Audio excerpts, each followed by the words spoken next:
এই যুগে একজন আলেমকে আপনাদেরকে পরিচয় করায় দেই। গতকাল রাতে তিনি বলেছেন, এই সরকারের মধ্যে, বর্তমান যে অন্তর্বর্তীকালীন সরকার, এই সরকারের মধ্যে আমাদের আলেমদের ভিতরে একটা আওয়াজ ছিল, একজন ইসলামিক স্কলার যেন থাকে, একজন ইসলামিক স্কলার যেন থাকে, কারণ ইসলামের বিষয়গুলো তো দেখাশোনা দরকার আছে। তখন তারা সর্বপ্রথম এই অন্তর্বর্তী সরকারের জন্য যেই আলেমকে তারা মনোনয়ন করেছিলেন, তিনি হলেন শায়েখ আহমদুল্লাহ। শায়েখ আহমদুল্লাহকে যখন বলা হলো, হুজুর আপনাকে আব্দুল্লাহ হাফিজাহুল্লাহ, তিনি বললেন যে আমি এই পদের জন্য নিজেকে যোগ্য মনে করছি না, বরং আপনারা এই আলেম আছে তাদেরকে আপনারা নিতে পারেন। ইতিহাস সাক্ষী দেয়, অতীতের আলেমরা এরকম যখন বড় বড় প্রস্তাব পেতেন, আল্লাহর ভয়ে এরকম দায়িত্ব নিতেন না। আমরা কেমন জানি এখনো পর্যন্ত সেরকম মুত্তাকি যোগ্য আলেমকে দেখতে পাই, যে ক্ষমতার মতো চেয়ার পাওয়ার অফার পাওয়ার পরও সে সুন্দরভাবে বিনয়ের সঙ্গে ফিরিয়ে দেয়। সুবহানাল্লাহ বলবেন না? এটা তো বিশাল এক বিনয়। নিজেকে তিনি বলেন, আমি নিজেকে অযোগ্য মনে করি, আমার সেই যোগ্যতা নাই, বরং আপনারা এই স্কলারকে দেখতে পারেন। এবং তার রেকমেন্ডেশন এক নম্বরে যিনি ছিল, ছাত্ররা তাকেই নিয়েছে, ডক্টর আফম খালিদ হোসাইন স্যার। তিনি চট্টগ্রামের বিভিন্ন বিশ্ববিদ্যালয়ের তিনি lecturer, Islamic university, Asian university.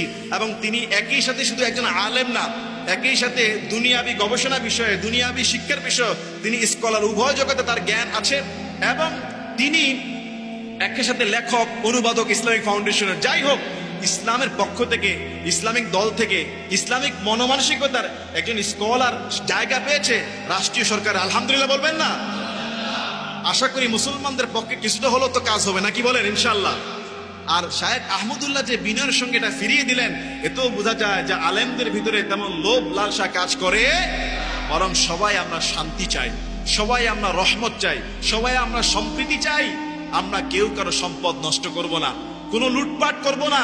প্রিয় ভাইয়েরা, ওয়ালা তাকুলু আমওয়ালাকুম বাইনাকুম বিল বাতিল।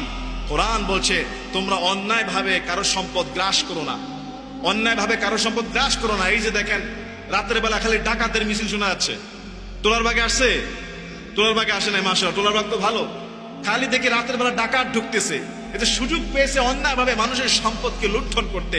আল্লাহ কোরআনে নিষেধ করছে, ওয়ালা তাকুলু আমওয়ালাকুম বাইনাকুম বিল বাতিল। অন্যায় ভাবে কারো সম্পদ তোমরা দখল করো না, অন্যায় ভাবে কারো সম্পদ গ্রাস করো না। আলহামদুলিল্লাহ, আমি দেখেছি বিভিন্ন এলাকার যুবক ভাইয়েরা রাত ভর তারা পাহারা দিয়েছে, ডাকাত যেন কারো সম্পদ লুণ্ঠন করতে না পারে। আলহামদুলিল্লাহ বলেন, বিভিন্ন এলাকায়। এবং কোরআন বলছে, ওয়া তুদলু বিহা ইলাল হুক্কাম লিতাকুলু বাইনাকুম বিল আমওয়ালিন নাস, যে তোমরা অন্যায় ভাবে কারো সম্পদ সামান্য ভাবে একটু দখল করার জন্য বিচারকের কাছে মিথ্যা মামলা দিও না। সুতরাং প্রিয় ভাইয়েরা, কারো সম্পদ অন্যায় ভাবে হাত দিয়ে গ্রাস করা, যদি আপনি একটা নুনের প্যাকেট দোকান থেকে না বলে নিয়ে যান, আল্লাহর দরবারে দাঁড়াতে হবে।